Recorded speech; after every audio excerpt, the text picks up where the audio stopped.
ஓம் சாந்தி. இப்போ நம்ம கர்மத்தினுடைய கணக்கை பற்றி பார்த்துட்டு இருந்தோம். கணக்கினுடைய நிலை எப்படி, அது எப்படியெல்லாம் நம்ம செட்டில்மெண்ட் பண்ணுறோம் அப்படிங்கிறத பார்த்துட்டு இருந்தோம். அதனுடைய இது 2வது பார்ட். நிறைய நேரம் பார்த்தீங்கன்னா சிலரை பார்த்து சொல்லுவாங்க, இவங்க பெரிய அதிர்ஷ்டசாலி, பெரிய பாக்கியசாலி. சரி, அதிர்ஷ்டம் அப்படி பாக்கியம் அது எதனுடைய பேசிஸில் வருது? என்ன நினைக்கிறீங்க நீங்கள்? லக், அதிர்ஷ்டம், பாக்கியம் அப்படின்னா என்ன? What is luck? லக் அப்படிங்கிறது ஒன்றும் பெரிய விஷயம் கிடையாது. நம்ம ஏற்கனவே பாஸ்டில் போன பல ஜென்மங்களில் செய்த கர்மங்களுடைய பலன் தான் லக் அப்படின்னு சொல்கிறாங்க. வேற ஒன்றும் கிடையாது. ஏன்னா நம்ம பார்க்குறோம், 2 பேர் ஒரே விதமான துறையில் அவங்க முயற்சி செய்கிறாங்க. ஆனால் ஒருத்தர் பார்த்தீங்கன்னா அதில் நல்ல முயற்சி, அவருக்கு நல்ல பலன் கிடைக்குது, இன்னொருத்தருக்கு கிடைக்கிறது இல்லை.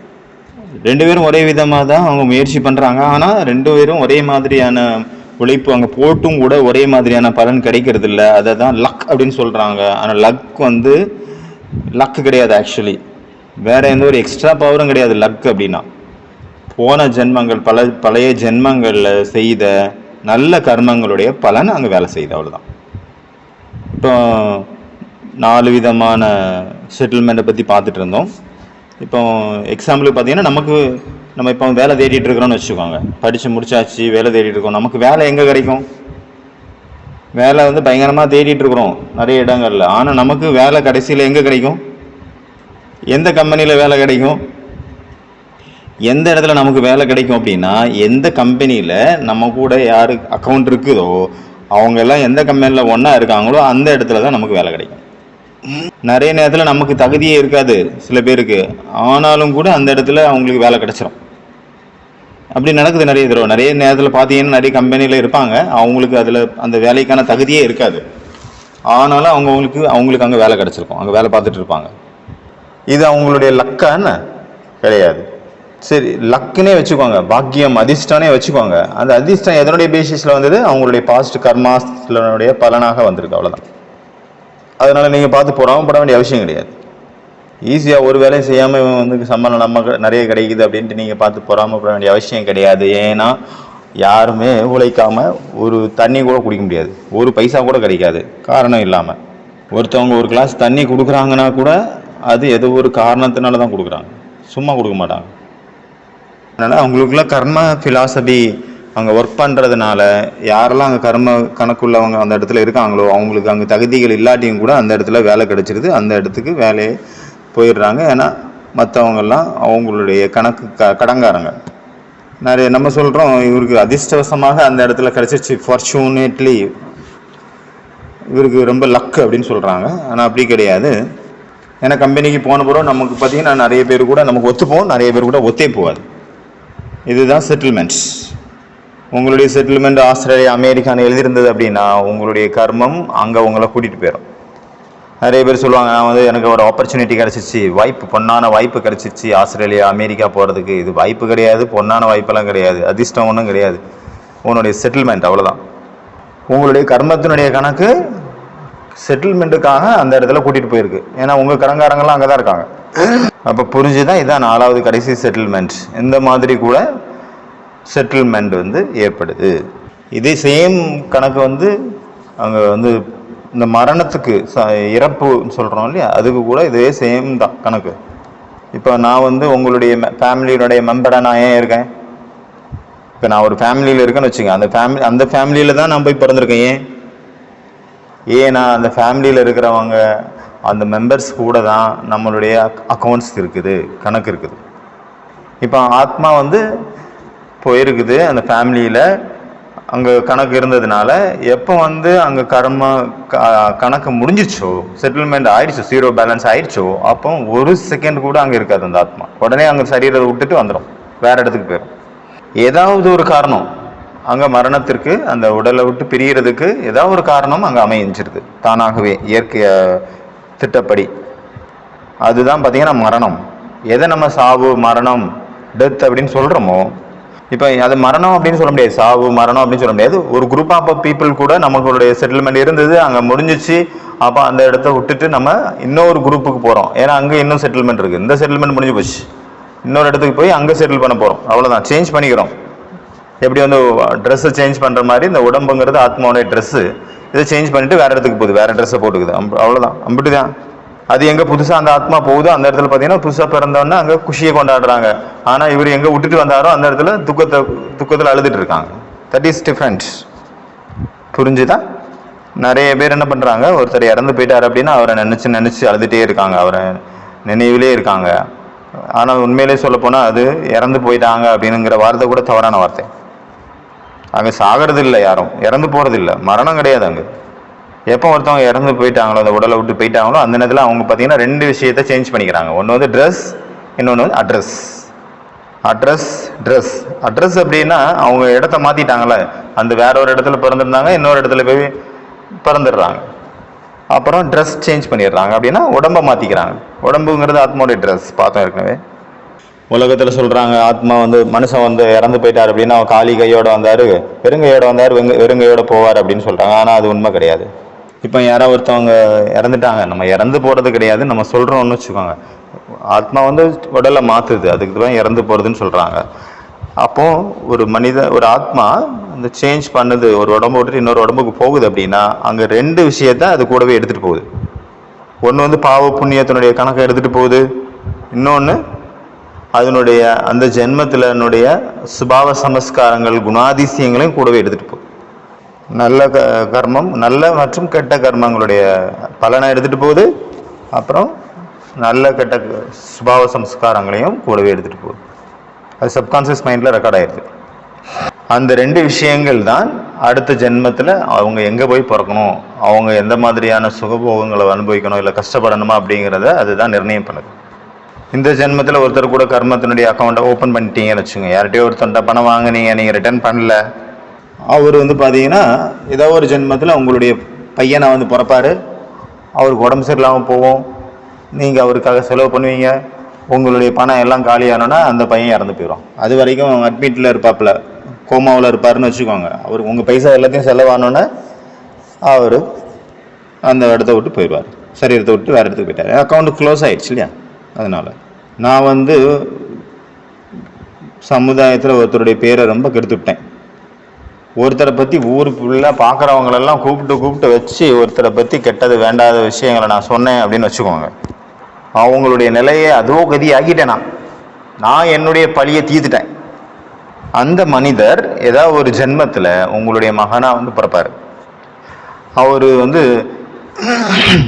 அந்த ஆத்மாவுக்கு நீங்கள் என்னதான் எவ்வளோ பொருள் வசதி, எவ்வளோதான் அன்பு, எவ்வளோதான் அக்கறை வச்சு என்னெல்லாம் நீங்கள் கொடுத்தாலும் கூட அவர் வந்து நம்மளை வந்து சமுதாயத்தில் நம்ம பேரை நாரடிக்காமல் விட மாட்டார்.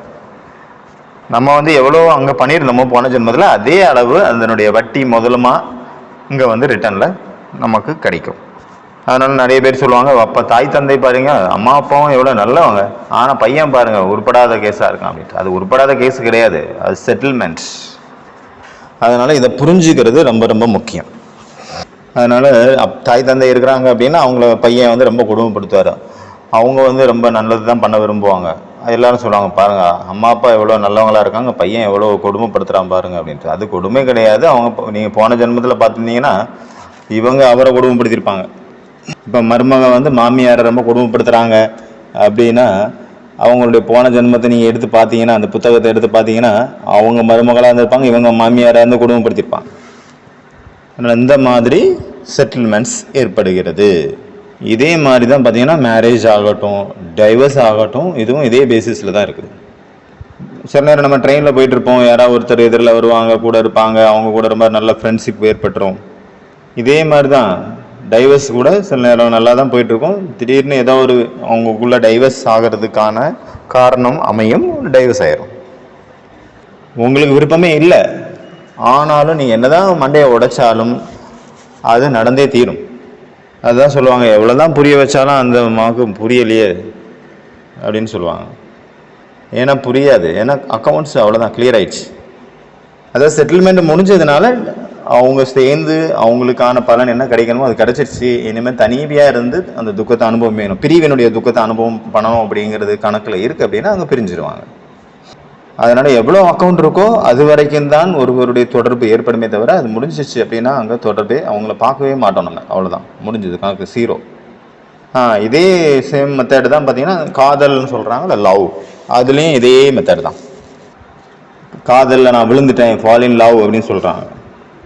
லவ் அப்படின்னா ரைஸ் தானே இருக்கணும், ஏன் ஃபாலுங்கிறாங்க, கீழே விழுந்துட்டோம் அப்படின்னு. சில நேரம் பார்த்தீங்கன்னா யாராவது ஒருத்தருக்கு மேலே நம்ம கவர்ச்சிக்கப்பட்டுடுறோம், அட்ராக்ட் ஆகிடுறோம். 1000 பேர் நமக்கு புரிய வச்சுருப்பாங்க, அவங்க வந்து மோசமான ஆள், அவங்ககிட்ட வச்சுக்காத, பேச்சுவார்த்தையை வச்சுக்காதன்னு சொன்னாலும் கூட நம்ம தெரிஞ்சும் கூட நமக்கு அறியாமலேயே அங்கே ஒரு ஈர்ப்பு ஏற்பட்டுரும். ஏன் அப்படின்னா அங்கே தான் அக்கௌண்ட் இருக்குது. நம்ம ஒருத்தர் மேலே அட்ராக்ட் ஆகுறோம் அப்படின்னா கூட அது கூட நம்ம கர்மத்தினுடைய ஒரு கணக்கு.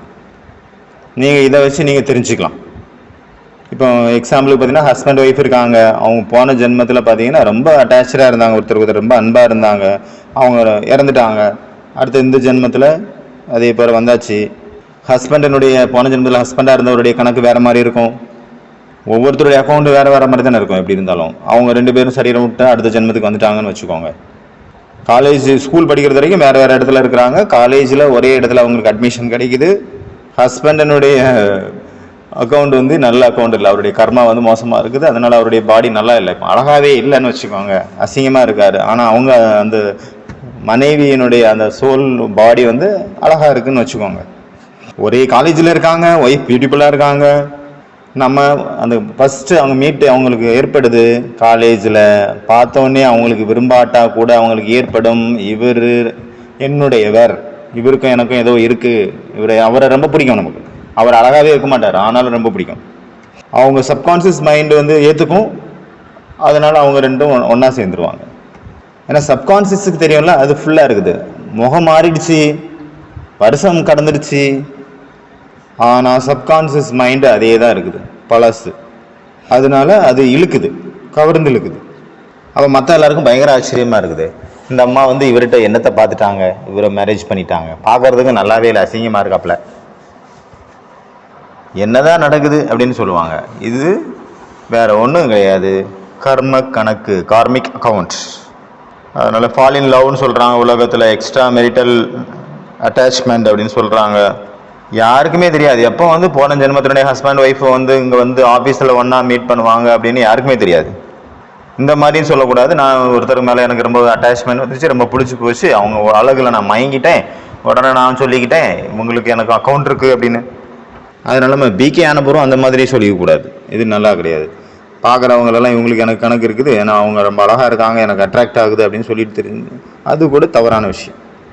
இது ஒரு ரீசன், அவ்வளோதான், நம்ம கண்டுபிடிக்கிறதுக்காக என்ன காரணம் அப்படின்னு தெரிஞ்சுக்கிறதுக்கான ஒரு ரீசன். அதே பிடிச்சிட்டு சுற்றுறது கிடையாது. அப்போ நம்ம இது வரைக்கும் பார்த்தது செட்டில்மெண்ட்ஸ். இன்னொரு கேள்வி வந்து நிறைய பேர் கேட்குறாங்க அடிக்கடி, நம்ம செய்யக்கூடிய கர்மத்தினுடைய பலன் வந்து நமக்கு உடனே ஏன் கிடைக்கிறது இல்லை, இதே ஜென்மத்தில் நமக்கு ஏன் கிடைக்கல அதனுடைய பலன்? நமக்கு இந்த ஜென்மத்தில் செஞ்சதற்கான பலன் இந்த ஜென்மத்திலே கிடைக்கணும்னு அவசியம் கிடையாது. அதற்கான ஒரு விதான் இருக்குது, ஒரு விதி இருக்குது, இயற்கையினுடைய விதி. அது எந்த மாதிரியான சூழ்நிலை அதுக்கு அமையணும். நம்ம ஒரு விதையை வந்து மண்ணில் போடுறோம், உடனே அது முளைச்சி வந்துடணும் அப்படின்னு நினச்சா அது இங்கே முளைக்குமா என்ன? முளைக்காது. அப்போ ஒரே நாளில் போட்டிங்க, அது வளர்ந்துச்சு, பெருசாகிடுச்சு, அது பழமும் கொடுத்துருச்சு அப்படின்னு கிடையாதுல்ல, அது வாய்ப்பு இல்லைல்ல. இப்போ எக்ஸாம்பிளுக்கு என்னுடைய கை எங்கேயோ நெருப்பில் பட்டுடுச்சு, எரிஞ்சிருச்சுன்னு வச்சுக்கோங்க, அது சரியாகிறதுக்கு 1 வாரம் 2 வாரம் 10 நாள் கூட ஆகலாம். அது உடனே சரியாயிரும் அப்படின்னு சொல்ல முடியாது. இப்படி தான் பார்த்தீங்கன்னா ஒரு பேஸ்ட் வந்து இல்லை க்ரீம் விளம்பரத்தில் வந்துருந்தது. அந்த க்ரீமை வந்து எடுத்து ஒரு தொப்பை யாருக்கு இருக்கோ அவங்க வந்து வயிற்றில் தடவின உடனே 6 பேக்ஸ் வந்துடும் அப்படின்ட்டு விளம்பரத்தில் போட்டு காட்டிட்டு ஒரு க்ரீம் சேல்ஸ் பண்ணிட்டு இருந்தாங்க. அது நிறைய பேர் வாங்கி போட்ட உடனே விளம்பரத்தில் அவர் தேய்ச்ச உடனே 6 பேக்ஸ் வந்துருச்சு. ஆனால் இவங்க தேய்ச்சி பார்க்குறாங்க, 6 பேக்ஸே வரல. இந்த மாதிரி உடனடி பலனை எதிர்பார்த்தா எப்படி? ஒவ்வொரு விஷயத்துக்கும் பார்த்தீங்கன்னா அதுக்கான ஒரு நேரம் இருக்குது. இந்த ஜென்மத்தில் ஒருத்தர் பயங்கரமான கொடுமைகள் பண்ணாரு, கணக்கில் அடங்காத கொடுமைகள் பண்ணாரு, திடீர்னு இறந்துட்டாருன்னு வச்சுக்கோங்க.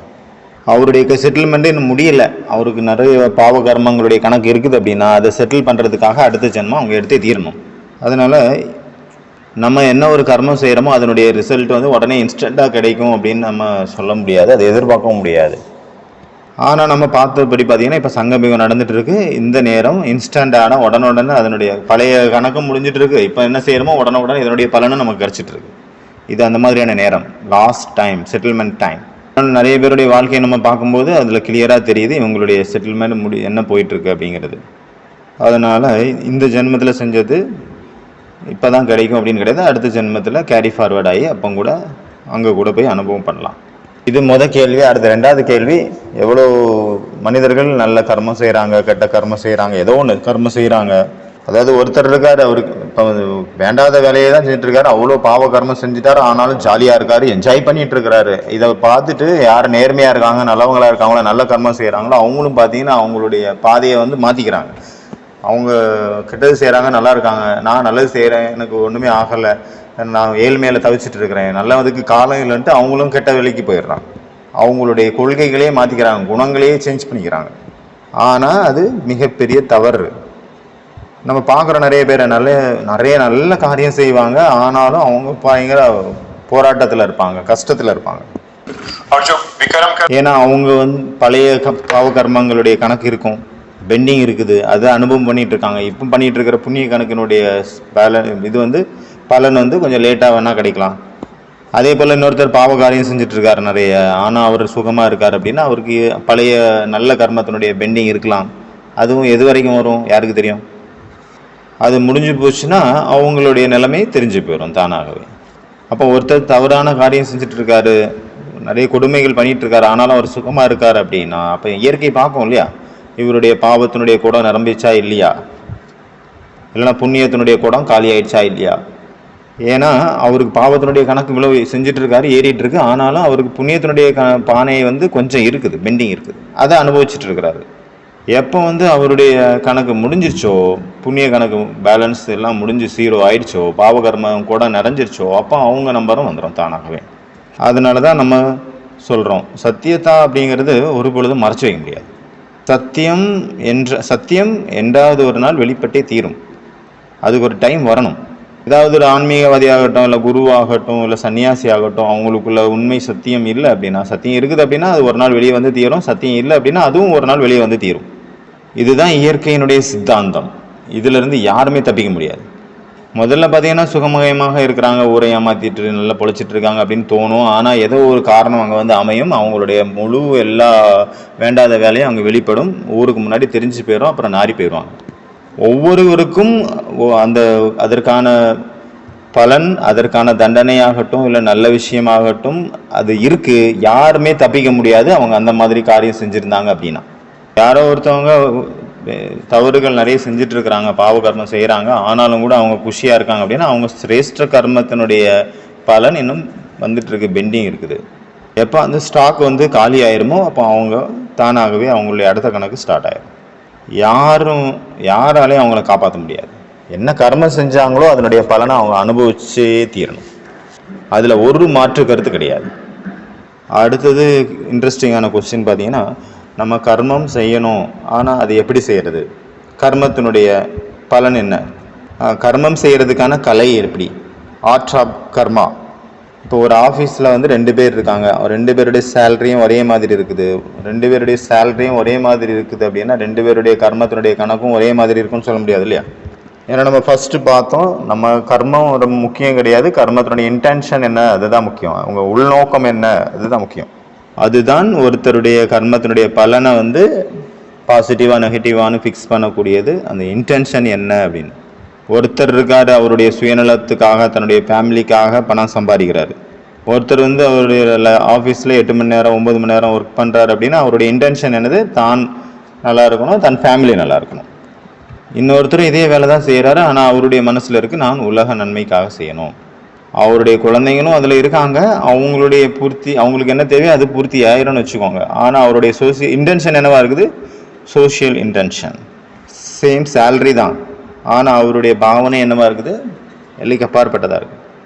ஒரே சம்பளம், ஒரே ஆபீஸ், ஆனாலும் அவங்களுடைய பலன் அவங்களுக்கு கிடைக்கக்கூடிய பலன் வேறு வேறு. ஏன்னா நிறைய பேருக்கு இன்றைக்கி தெரியவே மாட்டேங்குது இன்டென்ஷன் என்ன, அவங்க என்ன இன்டென்ஷனில் பணம் சம்பாதிக்கிறாங்க, எதுக்காக சம்பாதிக்கிறாங்க.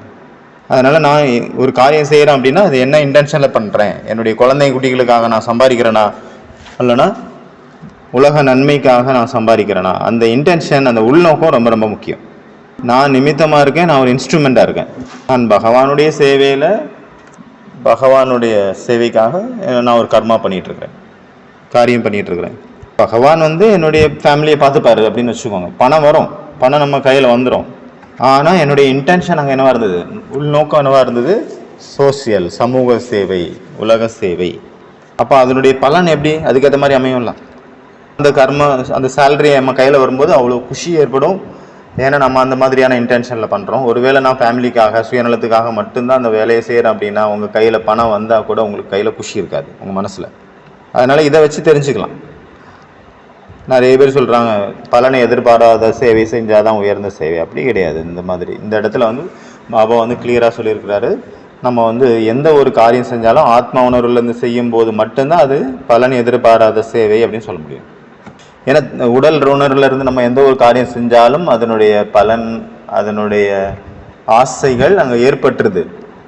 அதனால ரொம்ப நல்லது ஆத்மா உணர்வுலேருந்து காரியம் செய்யும் போது தான் எந்த ஒரு ஆசையோ எதிர்பார்ப்பும் ஏற்படாது. அப்போ அதுதான் பலன் எதிர்பாராத சேவை. அந்த மாதிரி ஆத்மா உணர்வுலேருந்து என்ன காரியம் நம்ம செய்கிறோமோ அதுக்கு பேர் தான் கர்ம யோகி, கர்ம யோகா அப்படின்னு சொல்ல முடியும். லாபமாக இருக்கட்டும், நஷ்டமாக இருக்கட்டும், ரெண்டுலேயும் சமமாக இருப்பாங்க. எப்போ அந்த ஆத்மா உணர்வுலேருந்து அந்த காரியம் செஞ்சுருப்பாங்களோ அப்போ ரெண்டுமே சேமாக அவங்களுக்கு ஃபீல் ஆகும். இப்போ முதல்ல லாபம் கிடச்சிட்டு இருந்து நான் குஷியில் பயங்கரமாக துள்ளி குதிச்சிட்டேன். அப்புறம் நஷ்டம் வந்தது, நான் உட்காந்து அழ ஆரம்பிச்சிட்டேன் ரூமுக்குள்ளே பூட்டிக்கிட்டு. லாபம் கிடைச்சாலும் சரி, நஷ்டம் கிடைச்சாலும் சரி, ஆனால் நம்ம ஒரு அலௌகிகமான சுகமயமான ஒரு குஷியினுடைய நிலையில் நம்ம நிலச்சிருப்போம். நம்ம ஆத்மீக ஸ்திதியிலேருந்து காரியம் செஞ்சுருந்தோம் அப்படின்னா. அதனால் நமக்கு நஷ்டம் ஏற்பட்டாலும் அதில் ஒரு வித்தியாசம் நமக்கு தெரியாது. நிறைய பேருக்கு ஒரு மெசேஜ் வருதுன்னு வச்சுக்கோங்க, உங்களுடைய your account is credited in peace 20,000 rupees, 20,000 ரூபா உங்கள் அக்கௌண்ட்டில் கிரெடிட் ஆகிடுச்சு அப்படின்னு வருதுன்னா ரொம்ப குஷி ஆகிடுறாங்க. இப்போ டிலே ஆகிடுச்சு, எஸ்எம்எஸ் வரல, மெசேஜ் வரல அப்படின்னா அதே அளவு ஈக்குவலாக துக்கம் ஏற்படும். எதுக்கு நம்ம இந்த சக்கரத்தில் வரணும்?